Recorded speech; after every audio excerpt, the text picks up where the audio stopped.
Ben, I want to start with these latest reports on Russia pressuring the Assad regime to put their stockpile of chemical weapons under international control. What is your reaction? Is this a realistic course to take? Well, Kristen, I'll just make a few points about that. First of all, we just heard the Russian proposal.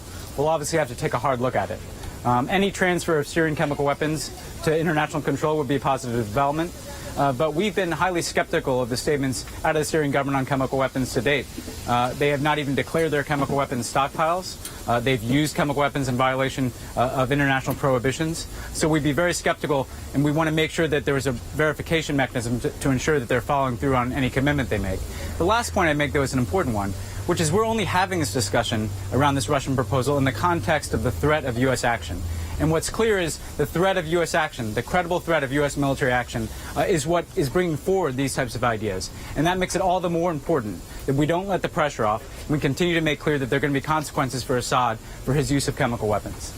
Well, Ben, Secretary Kerry made comments today to the effect of Syria turning over their chemical weapons. The State Department has said those comments were rhetorical. I hear you say that you are going to take a hard look at this. So does this mean that behind the scenes there are actual discussions going on about this possibility? Well, we'll have to have those discussions with the Russians and others, of course. Again, for a long time we've said that we'd like to see Syria's chemical weapons declared, and of course we'd like to see them transferred under international control. The problem has been the Syrian government has been wholly uncooperative. Again, they haven't declared their stockpiles, they've used chemical weapons, and so we would take with serious skepticism any statements out of the Syrian government on this matter.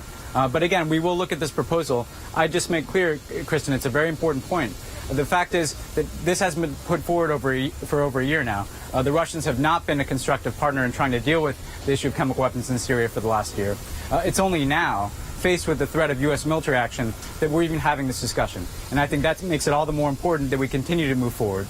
We continue to seek this authorization from Congress and continue to send a message to Assad that there'll be consequences for his use of chemical weapons. Because if we don't do that, you can be certain that he will take a green light to continue to use these weapons and certainly won't be likely to transfer them to international control. Ben, just to put a fine point on this, you say you will have these discussions. Have discussions already begun behind the scenes between the United States and Russia about the possibility of having Syria turn over its stockpile of chemical weapons? Have there been any discussions to date? Well, look, there have been discussions with the Russians on the issue of chemical weapons for some time now. So this has been an ongoing diplomatic subject for the United States and Russia.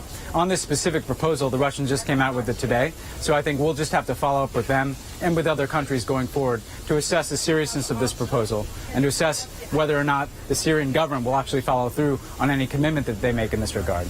Again, at the same time, it's going to be very important that we don't take the pressure off, because you can be assured that if the United States removes the threat of military action, that the Syrian government will never follow through on any commitment that they make to the international community.